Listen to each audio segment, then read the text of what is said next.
I can't breathe. 3 words, 1 sentence that should be very easy to understand and very easy to respond to. We're already used to hearing those words and seeing them written on placards, being shouted on angry demonstrations, because those were the last desperate words that Eric Garner cried out, was filmed crying out 11 times as he was wrestled to the ground and choked to death by New York City police officers in July 2014. His alleged crime was trying to sell, and I quote, loose, untaxed cigarettes.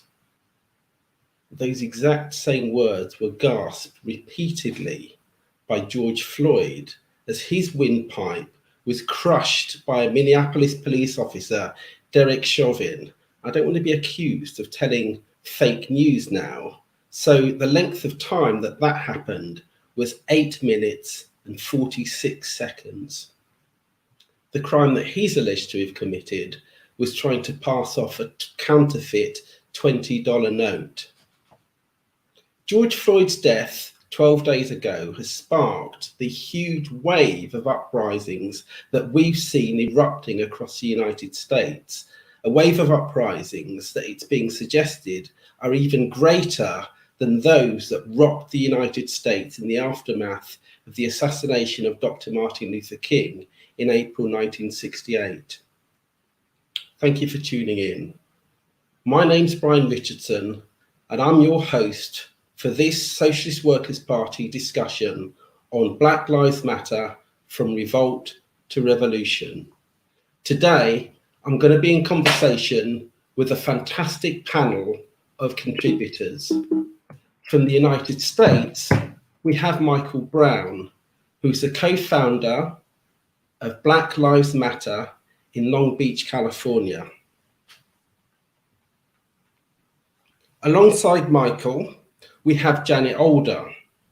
Janet is a justice campaigner and the sister of Christopher Alder, who died in custody at Hull Police Station in 1998. Nadia Ibrahim is a London-based anti-racist activist. And finally,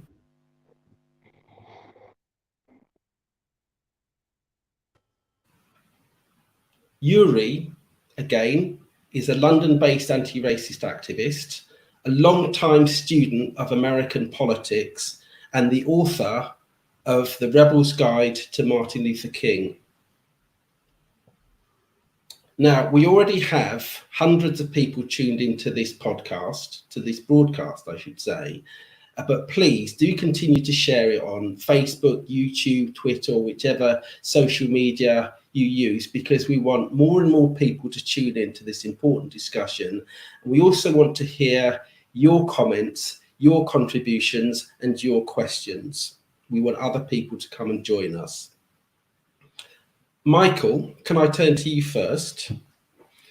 And I want to ask you, Michael, I want to ask you 2 specific questions. Firstly, is this the biggest revolt that we've seen since 1968? And secondly, why has this particular death at this particular time sparked such a wave of revolt? Over to you, Michael. Definitely. Thanks so much, Brian. I appreciate you hosting, and thanks for throwing this my way. And also, I want to thank the SWP for providing this platform so that we can talk about things that are going on internationally and possibly talk about the ways that they intersect and some of the parallels that we may share from one struggle to another struggle across seas. But just to answer your first question, in terms of just the numeric size of this particular revolt right now, judging by everything that I've read, this is absolutely the biggest, multi-city rebellion, revolt, riot, whatever you want to call it, since the 60s. After Dr. King was killed, I believe it was a little bit over 100 cities basically were in flames days afterwards, which took a coordinated national response to put down as far as that rebellion. And in 92, when Los Angeles was on fire here on the West Coast, You had other states that did join in and participate, but it wasn't nearly as widespread as what we're seeing right now in the current moment. There's a variety of reasons as to why this particular killing seemed to invoke so much outrage from so many people. I think just the visceral way that it occurred. I mean, you looked at it, it was basically akin to like a boa constrictor, smothering a mice or something. I hate to use those kind of analogies, but when you start looking at police violence and the predatory nature that it tends to have on Black people in this country, I don't know how you can't, draw those type of parallels and those types of comparisons. So I think that was part of it. I think the current moment also has to be looked at in the entirety of like a continuum. I've been mentioning this before, but you can't decouple the current rebellions and uprisings from what we saw a few years ago in places like Baltimore, Maryland, and also Ferguson, Missouri, where you saw Black youth-led rebellions, fighting against the national security state, basically in the streets. All other options at that moment, by many of the youth have pretty much been exhausted. They've lost faith, by and large, in the electoral system. So the next resort, or the best resort to many of them, is to get out in the streets and to directly confront this problem of systemic racist police violence. I also think the larger context is important as well in terms of why you see so many other ethnicities, such as working class whites and Latinos and Asian youth joining these protests alongside Black youth. And that's the fact that in this country, I mean, right now there are 40 million people unemployed. That's important context. There's tens of millions of people right now without health insurance in the midst of a pandemic. Yeah.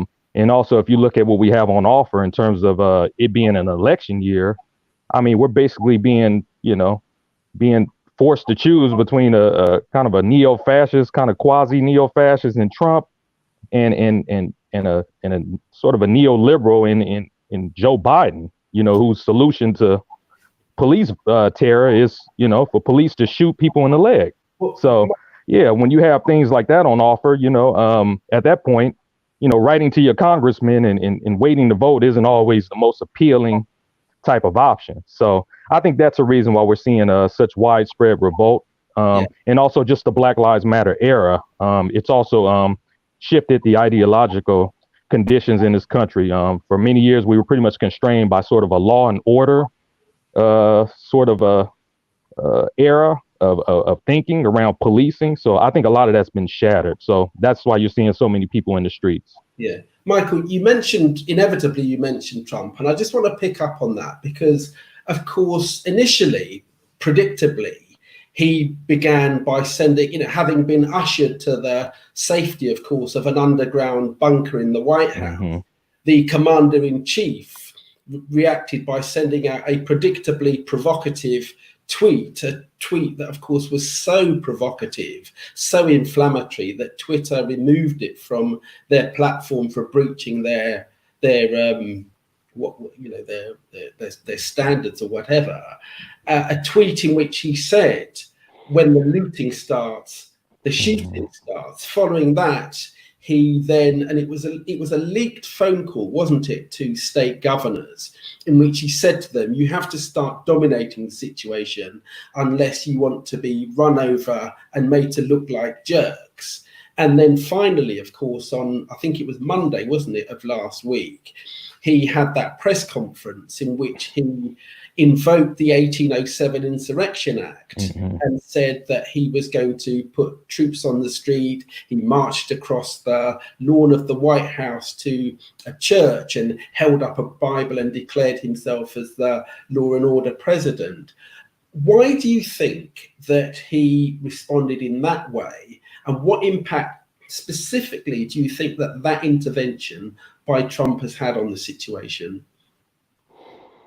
Well, I'll tell you one impact it didn't have. It hasn't failed the situation. The protests have gotten larger, including in front of the White House.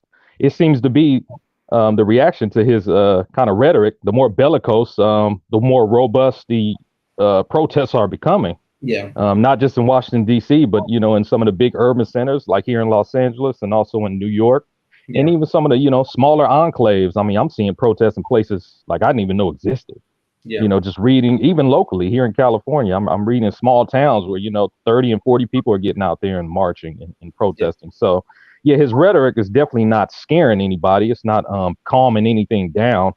Unfortunately, I think he may be appealing to, certain very violent and reactionary elements of his base. And he's kind of winking and nodding and throwing some dog whistles out there. And that could be a danger that we'd have to face. But I'm sorry, what was the first part of the question again, Brian?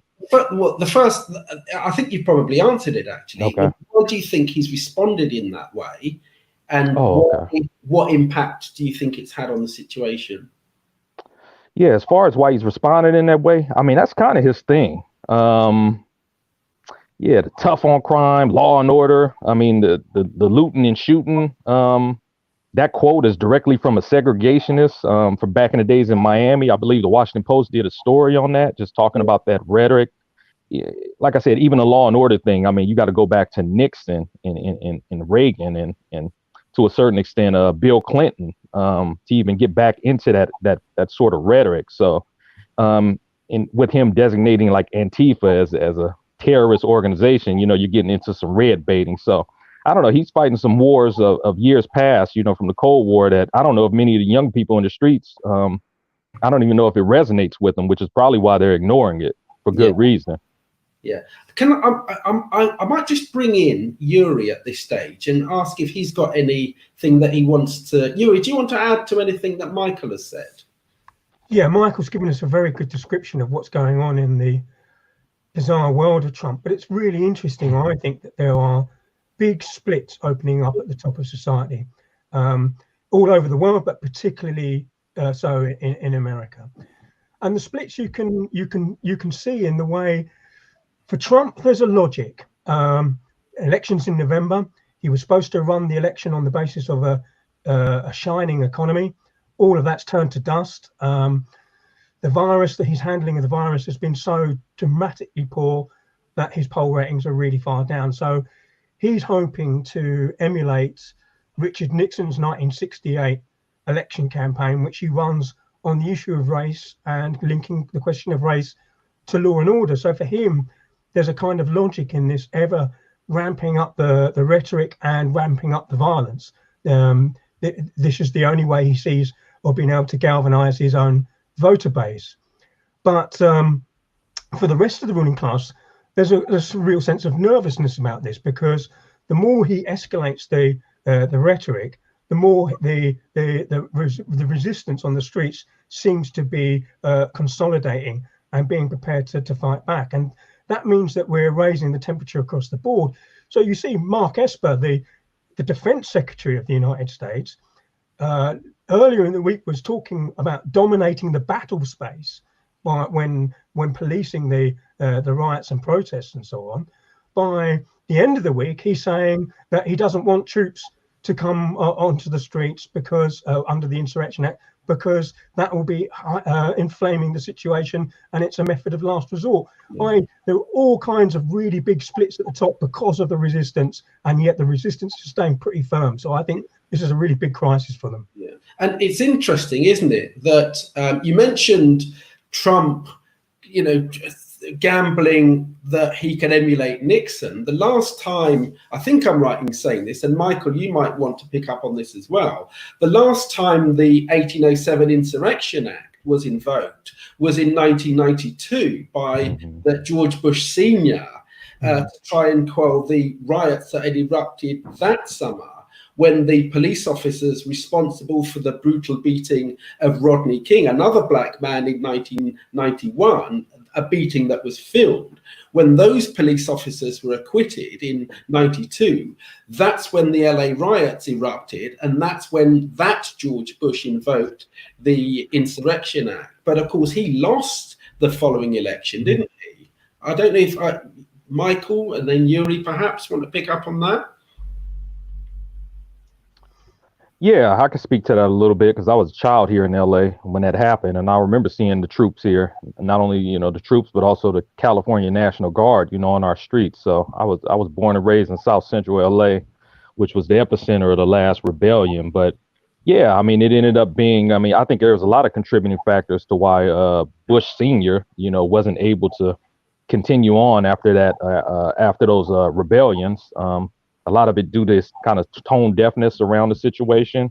Yeah. And you had, the great quote unquote hope and change candidate, one of the first ones, which was Bill Clinton, which again, shows you sort of the danger of of playing into the Democratic Party. Clinton came in and proceeded to basically shred the social safety net and also sign, policies like NAFTA, which have basically made the social and economic situation in this country, even worse. Which I don't think you can decouple that from the current context in terms of this neoliberal era that we're in right now, where the emphasis is on, policing and not social programs for people. So anytime you resist and stand up, you're met by the kind of the iron fists of the organized state, as opposed to being met with policies that could actually uplift millions of working class people. So yeah, I think I don't know if this is electorally, if this is necessarily similar to that era, but because I think Joe Biden is such a bad candidate, but Bill Clinton was able to woo many people and sort of run as sort of a kind of a reformist candidate, following Reagan and the Bush years. So we'll see if Joe Biden can parlay this into anything. But yeah, those are some of the similarities I could see between then and now. Yuri, do you want to add to any of that? Just that I remember the headline on the LA Times on the week at the end of the riot, which was superpower retakes gutted second city.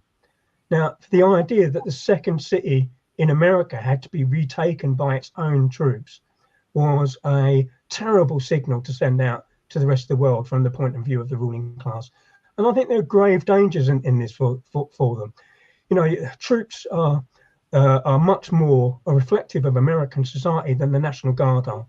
And that means you're going to be sending black and brown people into areas where black and brown people are protesting. And there is much more danger that at some point or another, troops are not going to follow orders. And I think that will be one of the things that are very near the front of the minds of the people at the Pentagon who are opposing this strategy. Yeah.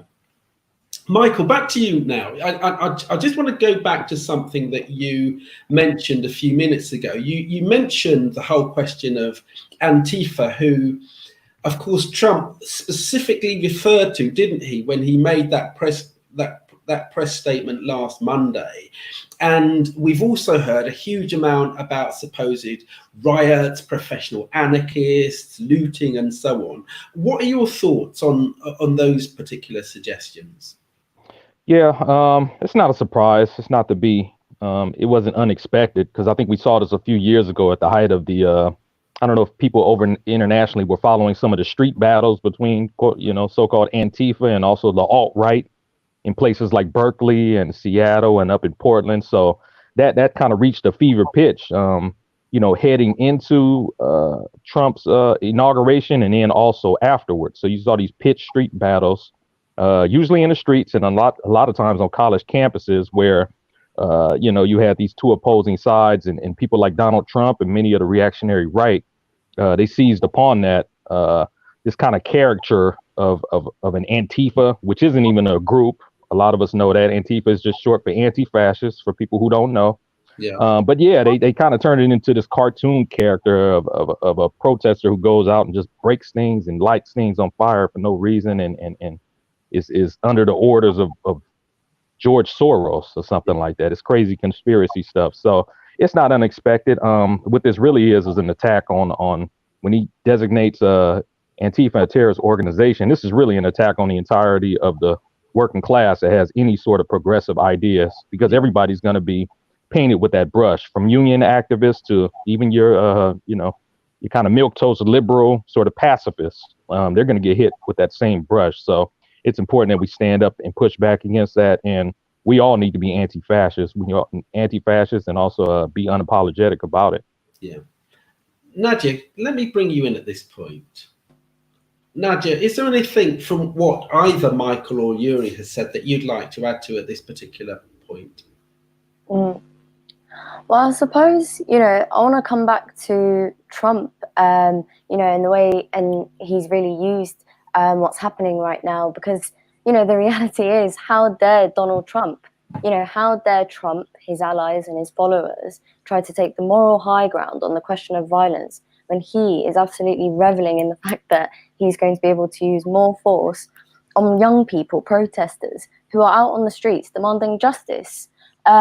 He's deployed the National Guard and police who are dressed as stormtroopers already, heavily armed with rubber bullets and hard wooden bullets, to attack unarmed demonstrators in the streets with flashbang grenades and things like chemical agents. And it's absolutely disgusting. You're seeing across the United States journalists being shot at, attacked, hospitalized for trying to cover what's going on. And, all of this is being done in the name of law enforcement. Well, what sort of law enforcement is it to shoot toddlers in the face with rubber bullets? They want to talk about the violence on the side of those people who are protesting and fighting for Black Lives Matter, when actually, they're the ones, they're the huge culprits and people to answer for when it comes to that question. And I think, the problem of violence goes a lot deeper than what's happening now. And I really want to talk about, the everyday violence of racism and capitalism. Yeah. Let's talk about the violence experienced by African-American women. Let's say, for instance, if you're an African-American single mother, worrying about whether your sons will return safely from the supermarket or jogging, or the violence in your impoverished, harsh conditions, which impose all sorts of stress and mental health and physical health issues. Yet at the same time, you're disproportionately limited in your access to healthcare in order to deal with all of that stuff. What about if you're growing up a young Black man in America, knowing that you're 4 or 5 or however many times likely to go to jail than your white classmates? The violence didn't start with the rebellion that's sweeping the states today. The racism rooted in this capitalist system is where the violence started. Now, as though the police were not militarized enough, Trump wanting to invoke the Insurrection Act and put combat troops on the streets, who spent the last 2 decades, by the way, in the Middle East, using the same arms, the same vehicles and resources in the US's intervention there, is absolutely appalling. Really what you're seeing is the forces of US imperialism combining with racist America, the two most worst and destructive appendages of one of the most powerful capitalist countries in the world. So if we're going to talk about violence, I think we need to talk about the system that perpetuates it.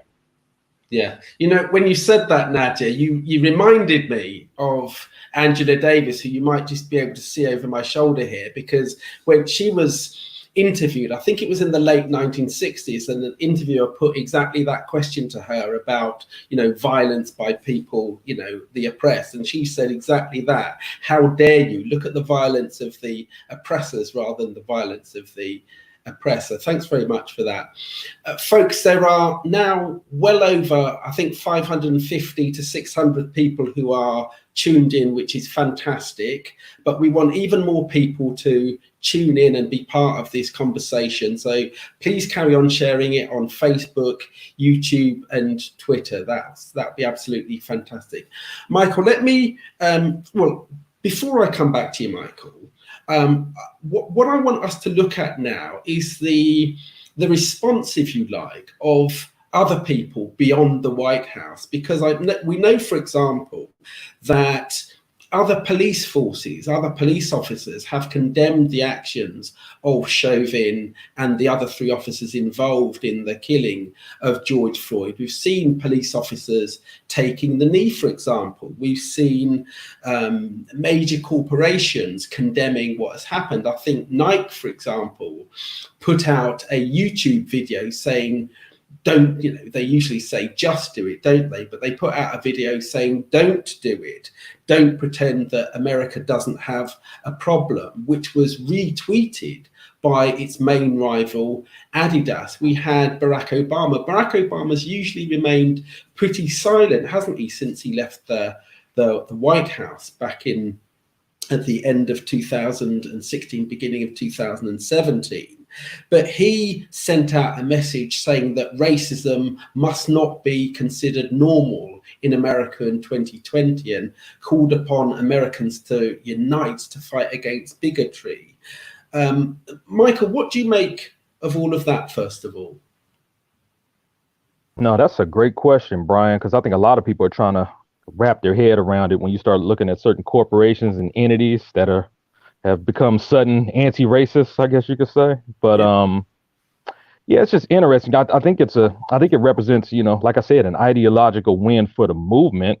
The fact that, you know, we've opened up the space, you know, from the street level to actually make this, you know, expedient for these entities to say, because, you know, usually they're pretty apolitical. They don't touch these sorts of issues. So yeah, it's interesting to see the NFL come out, you know, all of a sudden, and they're basically admitting that they were wrong about the Colin Kaepernick thing and players kneeling. But it's like, okay, that's cool, but, you know, you still destroyed this man's career. And there were plenty of us at the time, millions of people, who were saying, you know, he should be able to kneel. Why are you condemning him? Why are you vilifying him? As far as, you know, officers kneeling and marching with protesters and things like that, I think that represents it just in my opinion, I think that represents a sort of panic within just the whole psyche of policing. Because like I said earlier, you know, the whole law and order ethos has been very strong in this country. It's been basically a proverbial third rail of politics that you know, Democrats and Republicans don't touch. You never question police, and you particularly don't question these police unions who basically run roughshod over all these major metropolitan cities in this country. So they've lost a lot of legitimacy. There's been a lot of cracks in the armor, in the kind of the mysticism around the police, you know, for lack of a better word. You know, this ain't Chips. This ain't you know, all those shows that we grew up watching, you know, where the police was the good guy and saved the day.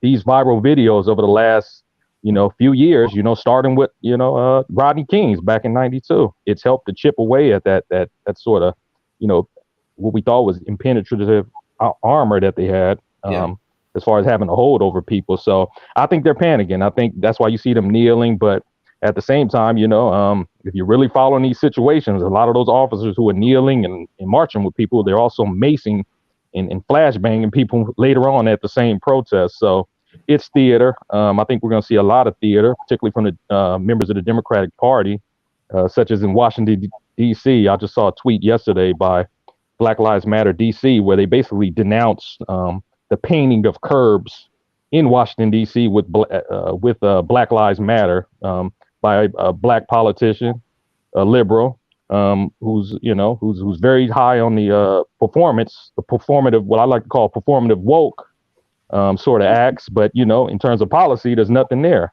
Yeah. So, yeah, I think we could look forward to seeing a lot of that. I think a lot of people aren't going to be fooled by it. Some are, and they're going to have to learn the hard way. But I think for the most part, I don't see it really succeeding. That kind of window dressing, I think we're past that era. Mm-hmm. Yuri, let me bring you in. And again, you know, any further observations in addition to what Michael has said? I mean, I'm interested, for example, in, you know, the intervention that Barack Obama has made in the last few days. What are your thoughts?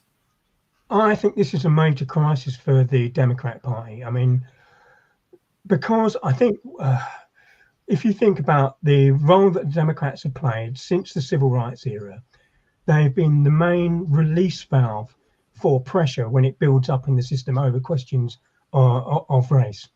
And from the late 1960s onwards, they've managed to steer anger at racism into the electoral process. And it was typified with the slogan that Cornel West used last weekend on CNN when he said, the strategy of black faces and high places has failed.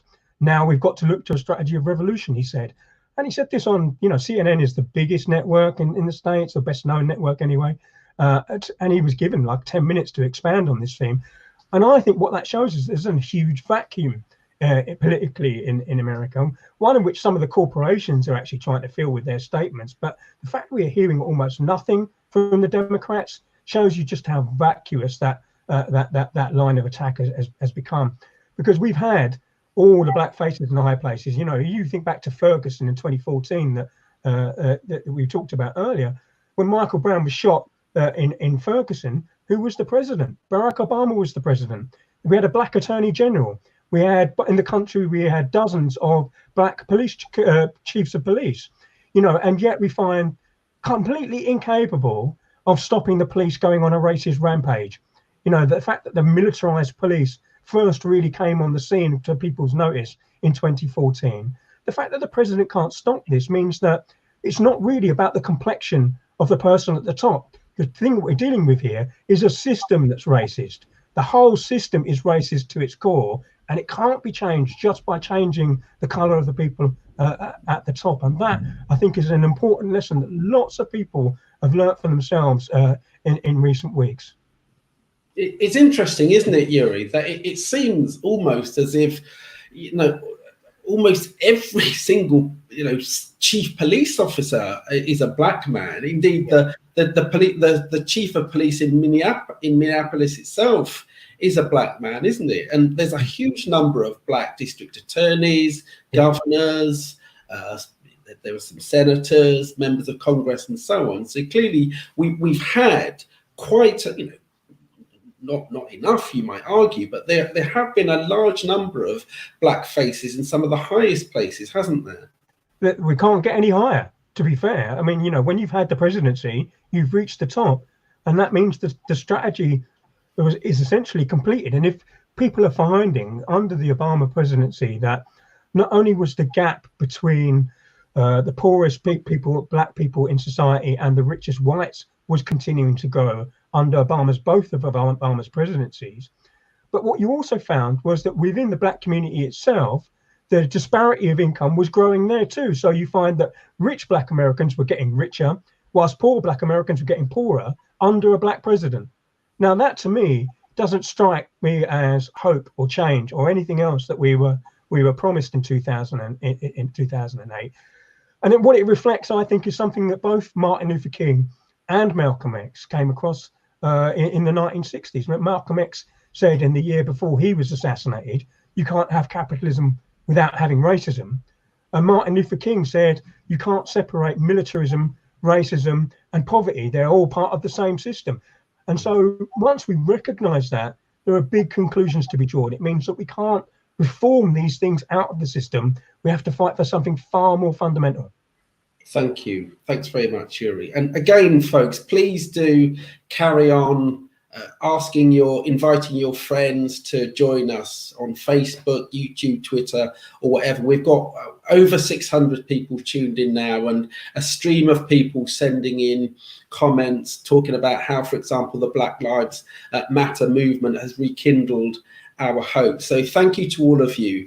Thank you for now as well to the people who've contributed, in particular Michael Brown, who, for those of you who tuned in later, is the co-founder of the Black Lives Matter movement in Long Beach in California. I'm going to come back to what I think is a really big question of where do we go from here? But I want to shift slightly and consider the response that we've seen here in Britain. It's interesting, isn't it, that since the uprisings in the United States, we've seen a series of solidarity protests of different sizes up and down the country here in Britain. And I think many people will perhaps understandably say, well, what's any of this got to do with us here in Britain? We don't have armed police patrolling the streets regularly, for example. So let me turn first of all to you, Janet. Yeah. Hi. And thank you for joining us, Janet. Janet Alder. Janet, your brother Christopher, I think I'm right in saying, aren't I, that he served in the British Army during the Falklands War back in 1982. Is that right? That's right. Yeah, he was a paratrooper And in the forces. yeah, and yet he died in police custody in Hull in 1998, didn't he? Yeah, he was unlawfully killed after, you know, just a normal night out. He'd just been a night out with his friends, and he'd been assaulted, taken to the hospital. As a complainant, the police went to see him. One of them who was at school with, they were abusing the power within the hospital, pulling him about and whatsoever. Dragged him out with his feet trailing. All the hospital staff said he was dragged out with his feet trailing. The police were saying that, no, he just walked out between us. And he got outside, he spoke to a security guard and told the security guard that I'd see him the next day because, you know, by then they had the same profession. Christopher, after leaving the army, had gone into security and stepped into a police van, handcuffed behind his back, and a supposed short journey of 5 minutes from the hospital to the police station. He came out fully unconscious with his trousers and box shorts down to his knees. More severe injuries, his belt missing, another missing tooth. And yeah, it was filmed on CCTV, very clear to see that these officers just drag him into the custody suite, throw him on the floor, and he spent 11 minutes on his front gasping for his life, making rasping noises that you couldn't mistake for somebody being in, you know, breathing difficulties. And they were all just stood about speaking about charging him with a more severe charge, which would justify that Christopher being in the condition that he was on. And what's happened since then, Janet? Tell us a bit more about the struggle that you've had to get justice. Yeah. Well, initially what had happened is the police came to my door. I think it was at 11:30 at night. And, you know, it was, you know, a thud on the door. And I was like in shock and wondered what was going on. And then they said, oh, your brother's died in police custody. Police custody could mean sat next to a police officer. And I thought, and, you know, you get this instant kind of dread inside, you know, and I don't know what it is. It's just an instant lack of trust with the state. And what happened is I kept trying to phone up the police station, and I was given a different version of events because my brother was told that Christopher was actually, he fell unconscious once he got to the police station, but he was already unconscious when he came out of the van. And I was, you know, I was expecting then, you know, to like everybody else, that the state does the right thing. It took them 2 years having our emotions in their hands to show us the actual footage. So there was all sorts going on in my head and that lot. And, you know, I wasn't getting any answers, straight answers from anybody. And one of the difficulties was I realised that when Christopher had his post-mortem, the Home Office pathologist worked for the same people that the police did, and that's the government. And just like George Floyd's case, they tried to find something mechanical in Christopher's body. Well, basically, they said that it was inconclusive, the result of the post-mortem. And then I thought, well, why is he not walking about till this day? You know, you know, as far as you don't know what's gone on, you know how Tutankhamun's died. So why can't you just tell somebody how somebody's died in police custody type of thing? And it took 2 years, and it was just before the inquest. And this is something that they do to families all the time. This is engineered purposely. It's also to hopefully make sure that the public forgets about what's going on, but it's also a way of wearing the family down. Yeah. And 2 years we had to wait. We had an inquest into Christopher's death. But just before that, the coroner said, well, I think rather than the family be shocked, they need to see the CCTV footage. When I looked at it, I was just in total shock. The same kind of feeling that was brought up in me again when I saw George Floyd being knelt on in the street with this police officer with absolutely no kind of emotion on his face, no kind of care about what he was doing, as if he was already set up for walking away with this murder. And it just raised all, well, why have they not helped him? Yeah. If somebody's in a critical condition and you haven't done anything to them, you would automatically go and help him. But there was none of that. There was a cold callousness about it. And once the police officers were speaking about putting him in the foyer and everything, anywhere, just get him out the road, but they knew he was unconscious. And I expected the Crown prosecution and everybody to do the right thing. Now, it took an inquest with 9 ordinary men and women that had looked at the evidence, heard that Christopher's clothes had been destroyed, that the van had been cleaned, that the police officer's clothing had been cleaned, that one of them had gas canisters, one was sent away for destruction. The police officer's clothing, I'd say, had been dry cleaned as well. Christopher's clothes had been burnt.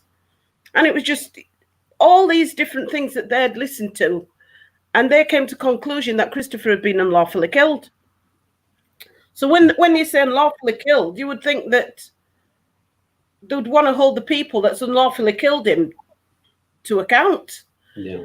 And it took another 2 years before we actually got into a position where we got the medical evidence that was needed, because the Crown prosecution kept coming back and saying, no, there's no evidence of police wrongdoing, and, basically trying to blame Christopher, assassinating his character, or he might have been on drugs, he might have this, might have that. They point to anything other than the actual people that's responsible. Yeah.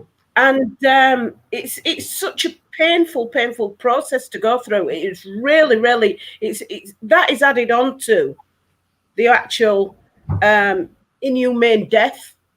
And Janet, I think it's the case, isn't it, that you also had the indignity of being given the body of an elderly woman to bury rather than Christopher's. That's right, isn't it? Yeah, after we got the unlawful killing verdict and at the inquest and that, I thought, well, now's the time to actually, give my brother some respect, got the army in, got my family in, and now we can, lay him to rest. And it wasn't in 2011 that we were told that we'd buried a woman, a 77-year-old woman. Christopher was in the mortuary in 6 body bags, wrapped in 6 body bags. He'd been there for 11 years. Yeah. And they just said that nobody knew about it. Now, since then, I've got all the evidence. They'd put a gagging order on me so that I couldn't tell anybody. And it's very clear that they knew all those years it was Christopher. They were using his body for training police officers, and all the time trying to pass it off this woman. Now, Christopher, when he died, he was in good condition. Yeah. They'd abused him that much that he would deteriorate to just about nothing by 2011. Yeah. Janet, thank you so much for that. We're getting floods of messages of support and solidarity. Judy Cox, for example, says, solidarity with Janet, an amazing campaigner who's never stopped fighting for justice for her brother and all the victims of police racism. And I think that's absolutely spot on.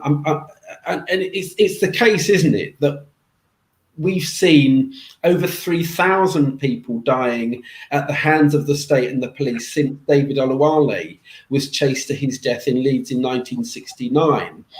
I recall Cherry Gross, for example, a woman in Brixton, where I live in South London, who was paralysed by the police in 1985. She didn't die then. She didn't die until 2011. But the coroners at her inquest said that paralysis was a main contributory factor to her death. I recall again in the area where I live in 1995, Brian Douglas dying at the hands of the police, Wayne Douglas dying at the hands of the police, Jean-Charles de Menezes, an innocent Brazilian electrician who died at the hands of the police. He was assassinated at Stockwell police station, tube station in 2005. And of course, Mark Duggan, who was assassinated in 2011 and whose death sparked the riots that we saw rocking cities and towns across England that particular year. We need to move on. And so I want to bring in Nadia at this point. And Nadia, I want to ask you specifically about the protests that we've seen here in Britain over the last week. First of all, can I ask you, why do you think that so many people have taken to the streets?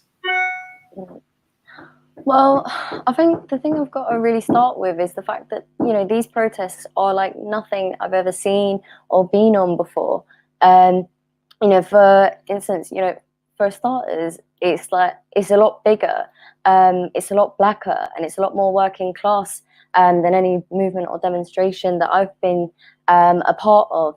And I think one of the things that's most important about it is that, you know, you go to those demonstrations, you're a part of them, and you look at the people there, and the average age is about, you know, 19, 20.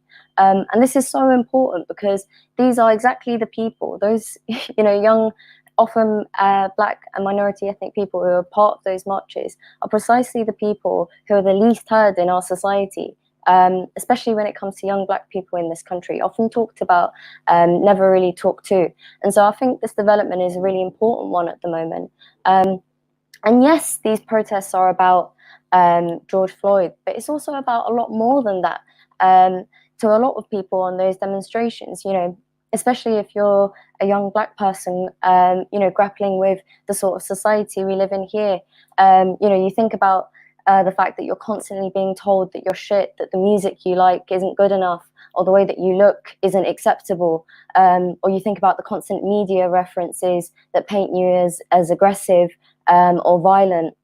You know, people are constantly made to feel as well that they're the problem in education. You know, you think about the issue around exclusions and off-rolling that leave black students out of education altogether.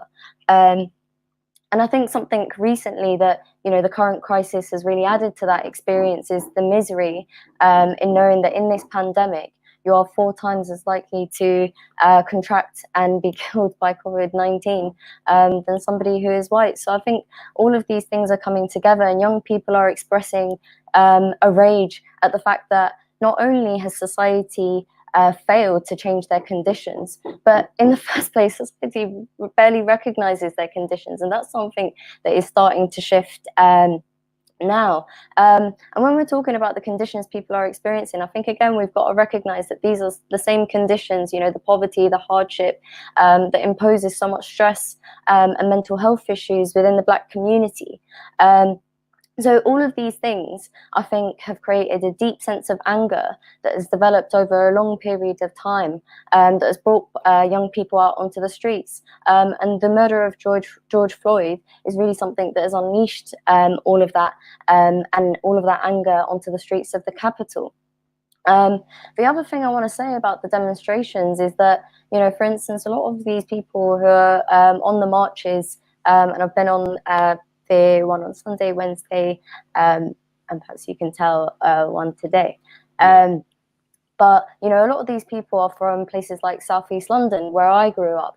And on that, I think, you know, that's why it was brilliant to see 500 people socially distanced taking the knee at Lewisham Police Station, organised by the local Stand Up to Racism group. And really, this is because, I mean, only a few weeks before, I think it was about 2 or more weeks before the murder of George Floyd, a young black woman was pinned down by the police, 6 police officers, while she was screaming, "I can't breathe." Yeah. You know, for the police to treat in this way an unarmed somebody who, if you look at the video, doesn't really seem to be resisting much, but just struggling to actually breathe. You know, for the police to treat them in this way, you know, it absolutely smashes the myth that, you know, the police here are any better or less racist than their counterparts in the United States. And really, these are the sort of experiences that are driving young people onto the streets in central London for these Black Lives Matter protests. Yeah. You know, the question of Black Lives Matter and police brutality isn't just one that for people is in the United States. You know, it's right here on our doorsteps, and young people are ready to kick that to the curb. Yeah.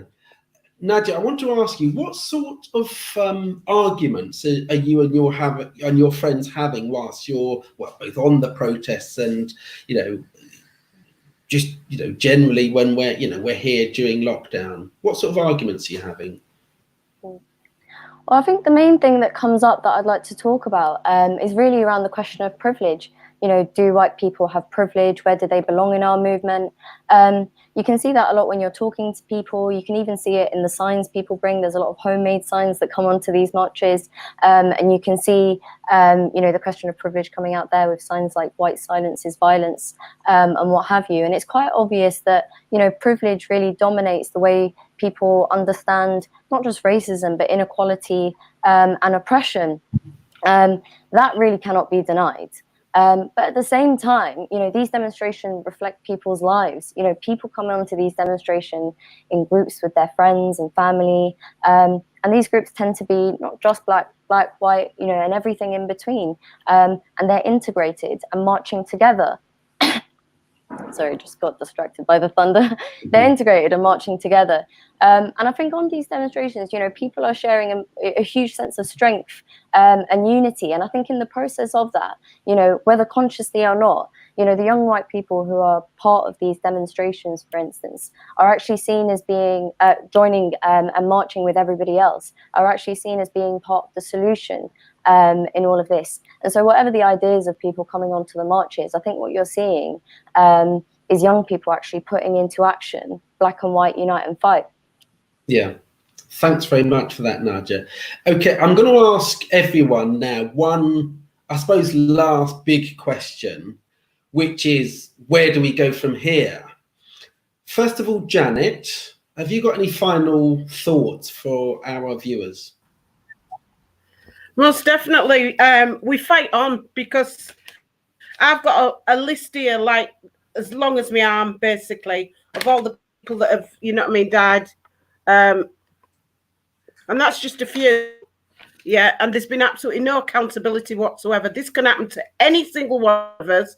Yeah, but we can't. I've not been able to fight 22 years without the support of everybody else. Do you know what I mean? It's everybody else that's kept me afloat, and we need to stand together, and we need carry on until this proper change, not cosmetic change. You know what I mean? Like where they say, "Come on, we're bringing the right." Investigating forcing, it's not good enough. The whole system is rotten and it needs taken down. We need to fight. Thanks very much, Janet. You are an absolute inspiration. Thanks for joining us, and thanks for those incredibly powerful and passionate words. Nadia, are young people changing the world? Just how political are young people these days? Well, I think when you look at the explosive nature and power of the Black Lives Matter movement today, it's something worth celebrating. But more than that, I think what we have to recognize is it's absolutely ideological. George Floyd's murder has unleashed a whole host of rejection and rebellion of the system that we live in.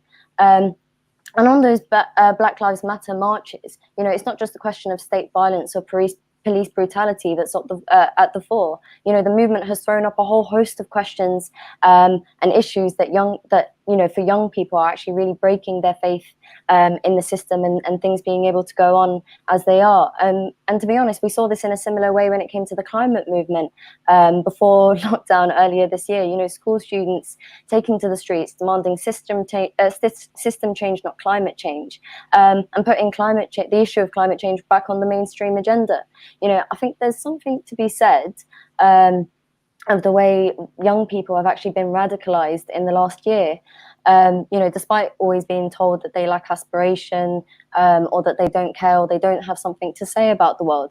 They've taken a lead in the fight against capitalism with its racism, its war, its climate chaos. And to be honest, they're pulling the working class with them a lot of the time. So you saw that a few months ago when, the school students who are coming out on climate strikes managed to pull with them the union movement, workers taking action in different places in November all calling for climate action and things to dramatically change. And now you're seeing that dynamic play out somewhat on a much bigger scale. And I think, you know, we really need to turn to what's going on specifically around Black Lives Matter in the United States. You know, it's absolutely inspiring to see different transport unions across the states, you know, in solidarity with the protesters, but being from the same communities as well, taking action and making sure that actually they're defended from the ruthless state and so on. And really, I think I want to end on this. You know, I think all of this, you know, shows me that young people actually can be a detonator for a wider revolt in society, you know, pulling all sections of the working class into it and so on. And that, I think, is what gives what young people are doing right now the power to change the world. Yeah, thanks very much. Messages continuing to flood in. I've got Felix saying, absolutely, Janet, the system has to change, and others, too many to read out. Michael, and just to remind you all, Michael, one of the co-founders of Black Lives Matter in Long Beach, California. Michael, you've got a presidential election in November. At least in the short term, is the answer to get behind Joe Biden and ensure that Trump's a one-term president? Or should socialists be fighting for and arguing for something else? Yeah, I mean, that's, excuse me. But yes, here in the U.S., in this context, when it comes to electoral politics, because it's winner take all every 2 to 4 years, yeah, the pull and draw of lesser evilism supposedly is very powerful. There are a lot of people, including a lot of good people on the left, you know, who are, you know, under the guise of quote unquote harm reduction, who are encouraging people on the left to actually vote for Joe Biden as some sort of a way forward. Yeah, me as a socialist and as somebody who's been, you know, identifying himself as a revolutionary for about 7 or 8 years, you know, with Obama, that was the last straw for me, in terms of, you know, having any belief that this system could effectively reform itself through electoral politics. Yeah, so that's going to be an interesting debate, especially heading into the election over these next few months amidst the COVID crisis and also these ongoing mobilizations and rebellions that we're seeing in the streets. So, yeah, we'll see what happens with that. But just to the question of, you know, as far as like next steps, I think we just have to take these rebellions and uprisings to their most, you know, radical conclusions at this point. So already, you know, you have certain sections of the state, you know, particularly the Democratic Party and some of the big cities, you know, who are offering up concessions about, you know, defunding police and oversight commissions, you know, some of the stuff they've talked about for 50 years. But yeah, I think at this point, you know, we need to really be demanding and raising, you know, real tangible reforms in the interim, with the understanding, as our sister Janet Alder said, that, you know, the whole system is rotten and it eventually just needs to be uprooted, branch and root entirely. So I think that's the conclusion that many people have to draw. I think we've exhausted all other means at this point, and yeah, the social power is really in the streets. It's not in writing your congressman or circulating a petition or anything like that. Maybe down the line that could be part of the struggle, but first and foremost, you know, I mean, they're scared shitless right now because, you know, people, you know, were looting and burning and defying all the curfews, mostly across the country, despite the National Guard being in all the major cities. So yeah. I think that type of militant, you know, real social power in the streets is what we need to harness and eventually parlay into organization. Yeah. Finally, Yuri, we've heard a lot of talk about revolution. Indeed, we just heard Michael describing himself as a revolutionary. What do you think the prospects are for this now?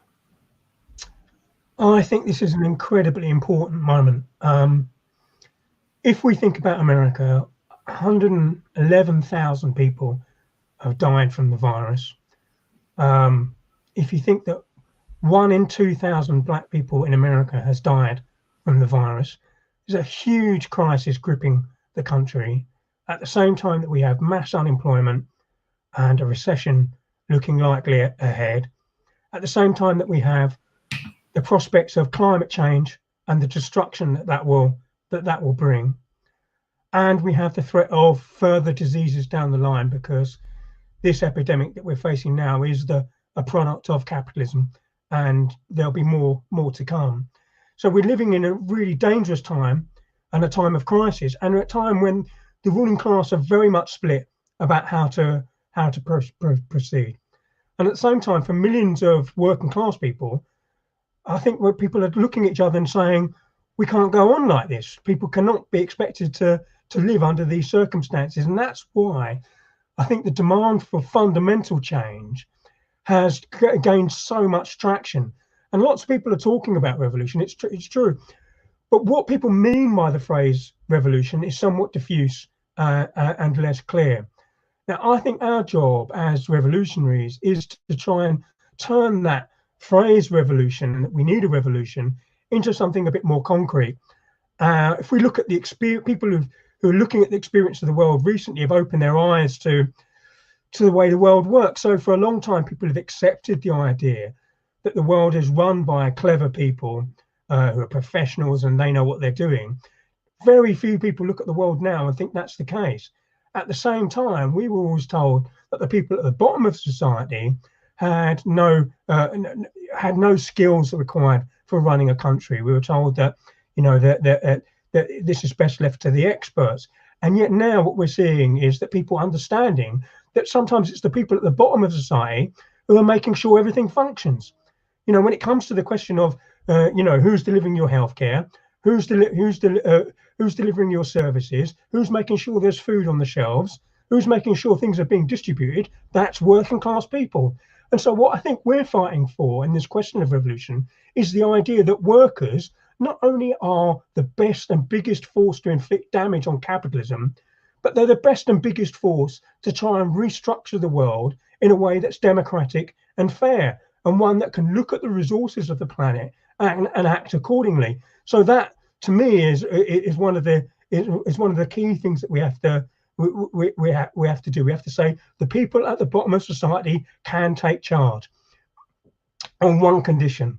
The condition is that we cannot allow chauvinism, prejudice, and racism to divide us, because the class only has power if it can be united, and it doesn't become united if we ignore the divisions that do exist among us. And so therefore we have to be very forthright about pointing out discrimination, pointing out the differences in the way people are affected by capitalism, and argue to try and overcome those differences. Now, revolution and particularly that vision of revolution is a big ask, but our ranks have just been swelled by millions of people who are looking for exactly that kind of solution. And that's why I think events like this are so important, because we've got to try and find all those millions of people and say to them that we are much more effective when we're organized. And that's, I think, our job. As you were speaking there, Yuri, there was a roar of thunder and lightning. Yeah, as there should be. That was your powerful words that were promoting that. Let's hope that that's a sign of things to come for those at the top of society. Thanks, Yuri, and thank you to all of our panelists, to Michael Brown, all the way in Long Beach in California, to Janet Alder up there in Hull, and to Nadia Ibrahim. Thank you all for a brilliant discussion. Comrades and friends, knowledge is power. There is a wealth of material that you can read that can help you to make sense of the world and can help us to organize, to fight for the kind of radical revolutionary change that we've talked about this afternoon and that we absolutely need. There's Yuri's book, A Rebel's Guide to Martin Luther King. There's a book that Yuri and I both contributed to called Say It Loud, Marxism and the Fight Against Racism. There is Angela Davis's brilliant book, Women, Race and Class, just to name a few. All of these books are available at Bookmarks, the independent socialist bookseller. Lockdown has clearly been an incredibly difficult time for all of us, and it has been a very difficult time for a small bookshop like Bookmarks, which is trying to serve the movement. So you can help it by going online and buying these and a whole wealth of other fantastic political books at Bookmarks. And I hope that the details are on the screen right now.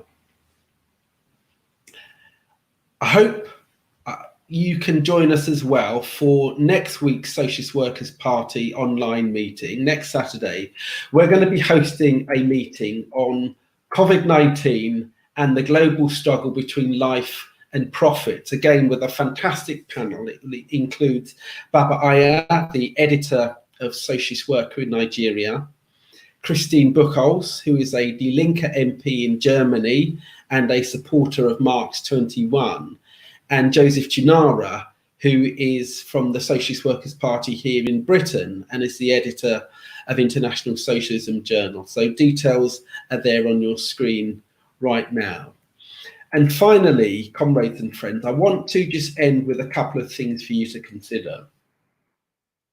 Over the past week, I think many of you will have seen and heard many great sayings by some of the great giants of the anti-racist movement on whose shoulders we should be proud to stand. We've heard the phrase from Martin Luther King that riots are the voice of the unheard. We'll have seen on banners Malcolm X's great statement, liberate our minds by any means necessary.